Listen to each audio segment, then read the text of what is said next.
আসসালামু আলাইকুম রহমতুল্লাহ।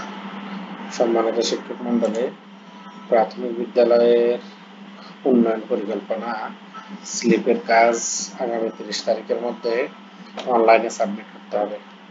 তবে এবার অনলাইনে সাবমিট করার আগে গুরুত্বপূর্ণ একটা বিষয় হচ্ছে আপনাদেরকে আগের অর্থ বছরে যে বরাদ্দ পেয়েছেন সেই বরাদ্দের তালিকা অনলাইনে সাবমিট করতে হবে, অর্থাৎ বাউচারগুলো দেখাতে হবে। তো সেটা কিভাবে করবেন আমি আপনাদেরকে এখন ভিডিওতে সেটা দেখানোর চেষ্টা করব। প্রথমে আপনি আপনার হাতে থাকা মোবাইল অথবা ল্যাপটপ দিয়ে গুগল ক্রোমে গিয়ে আইপিএমএস এ যাবেন। এরপরে প্রথম যে লিঙ্ক আসবে সেই লিঙ্কে ক্লিক করবেন। এখানে আপনার নিবন্ধিত মোবাইল নাম্বার এবং পাসওয়ার্ড দিয়ে লগ ইন করবেন। লগ ইন করার পরে এখানে দুঃখিত সিস্টেম ত্রুটি চলে আসছে। এই যে স্লিপ বার্ষিক পরিকল্পনা জমা দানের রিভিউর সময় শুরু হয়েছে, আর সময় আছে 3 দিন 1 ঘন্টা, অর্থাৎ 30 তারিখে শেষ হবে। আজকে 27 তারিখ। তো এখানে স্লিপ পরিকল্পনা বার্ষিক পরিকল্পনা, তো আমার আলোচনার বিষয় সেটা না।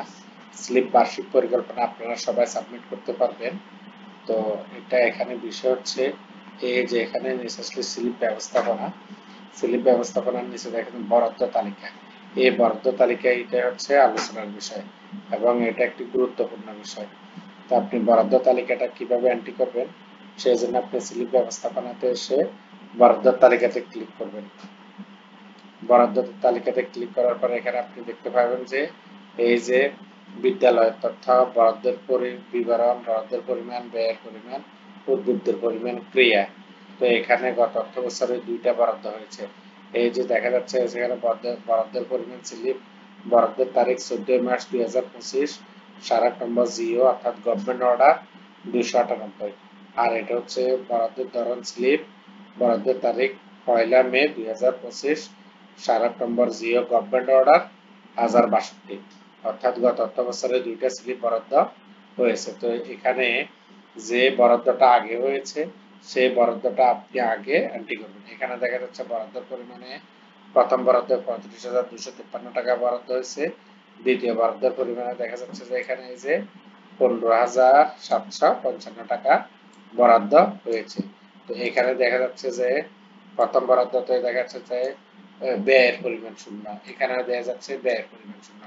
এই যে সমস্যাটা এখানে, হ্যাঁ, উদ্বৃত্তের পরিমাণ এখানে দেখা যাচ্ছে 15,755 টাকা, আর এখানে দেখা যাচ্ছে 35,253 টাকা, অর্থাৎ যতটুকু বরাদ্দ দিয়েছে ততটুকু উদ্বৃত্ত রয়েছে।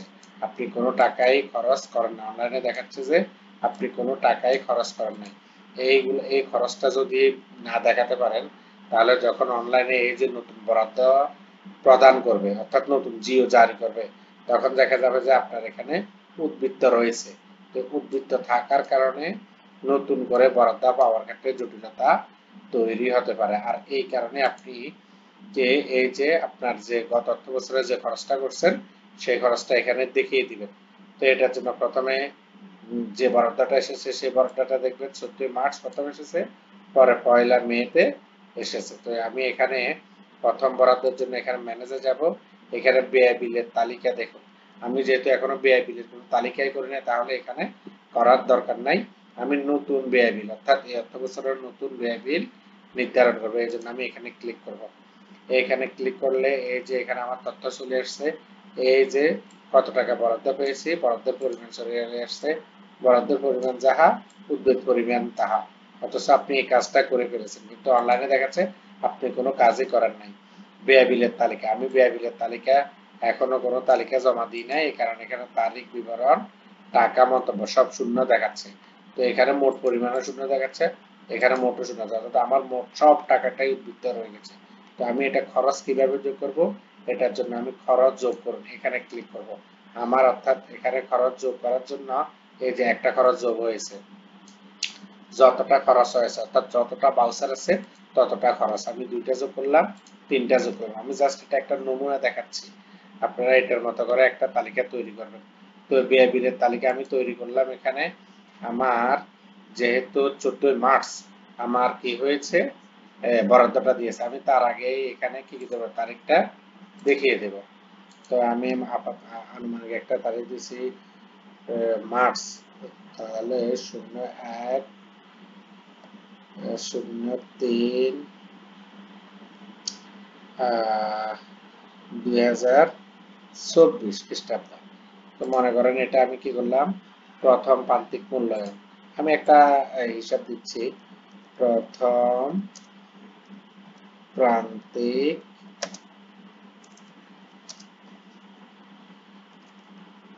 মূল্যায়ন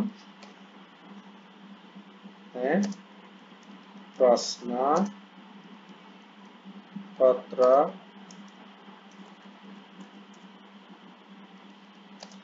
ও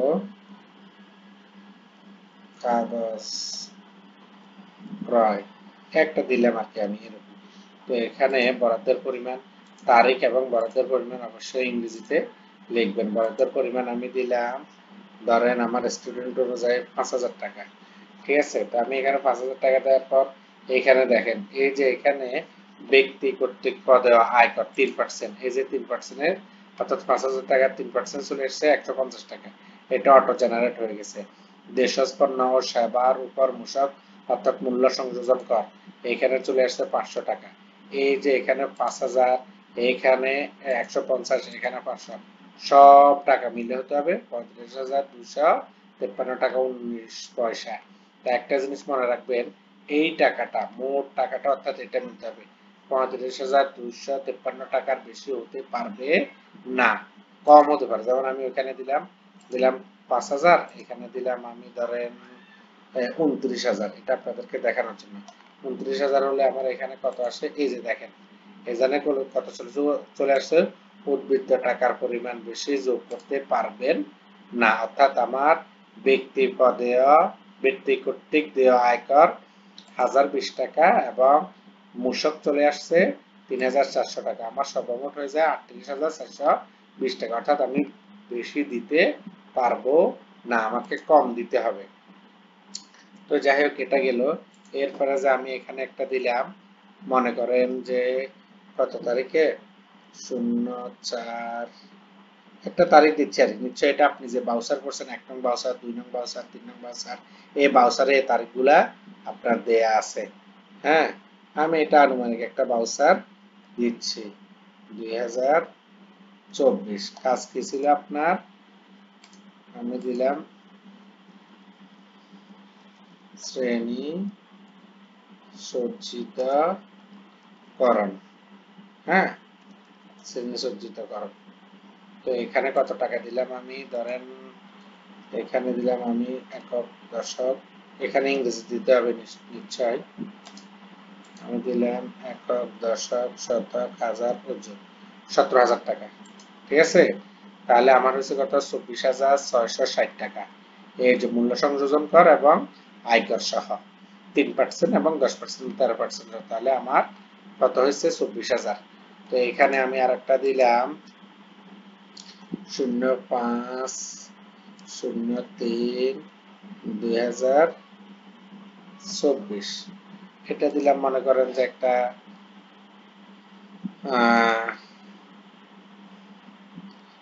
বিদ্যা, এটা বাংলা লিখবো, আচ্ছা, শিক্ষার্থীদের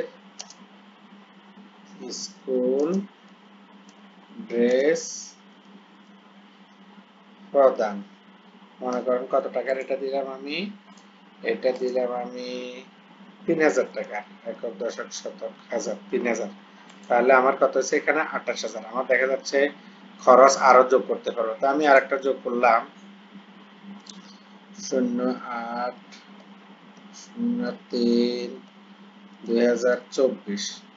তো এখানে এটা কি লিখবো, মনে করেন দরজা মেরামত, বৈদ্যুতিক ফিটিংস দিয়ে,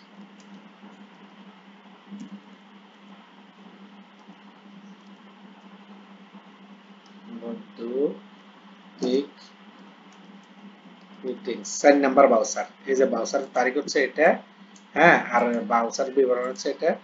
এখানে আমি দিলাম, আমার বোঝানোর জন্য যেহেতু করতেছে, এখানে 28,000, আমার এখানে হচ্ছে 35,000, তাহলে আর 7,000, আমি 6,000 দিই, দেখি দর্শক এখানে ইংরেজিতে দিতে হবে ৬০০০ একক দশক শতক হাজার ৬০০০ টাকা দিলাম। ঠিক আছে, তাহলে আমার ৩৫,০৩০ টাকা হয়েছে। তো আমার এখানে আছে ৩৫,২৫৩ টাকা।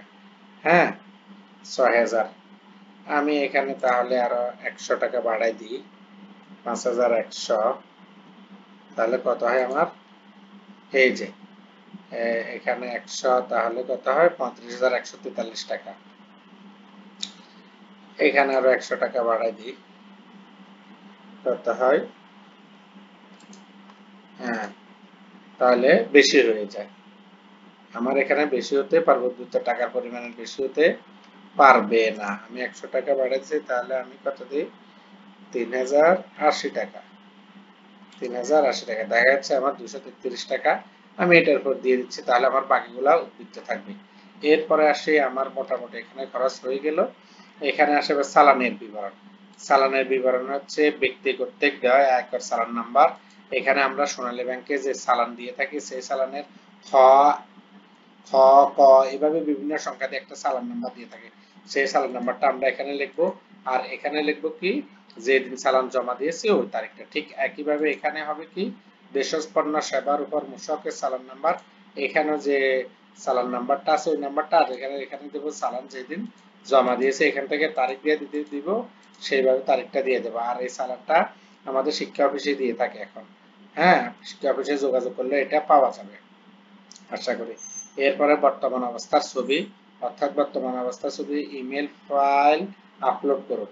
যে আপনি চালান জমা দিয়েছেন 3%-এর, সেটার জন্য আপনি এখানে ইমেল ফাইল কি করতে হবে? আপলোড করতে হবে। এটার জন্য আপনাকে আগে ল্যাপটপ বা মোবাইলে যে কোনো চালান কপি নিয়ে রাখতে, ওই চালান কপিটা নিয়ে রাখতে হবে। এইভাবে আপনি কি করলেন? আপলোড করলেন। এখানে চালান কপিটা আপলোড হয়ে যাবে। এরপরে যাই আপনার এখানে দেখা যাবে। আপনার যদি এটা না হয়, ভুল হয়, তাহলে এখানে ক্রস করে কেটে দিতে পারবেন। আবার আপনি এখানে মনে করেন যে বর্তমান ছবি 2 বর্তমান অবস্থা, এটা হচ্ছে আপনার ওই যে 10% যেটা মূল্য সংযোজন কর সেটা। তো এখানে দিয়ে আপনি চালান কপিটা দিলেন। এরপরে দেওয়ার পর এখানে নিচ্ছে, এই যে নিয়ে নিছে, আপনার নিয়ে নেওয়ার পর যদি আপনার সবকিছু ওকে থাকে আপনি সাবমিট করবেন।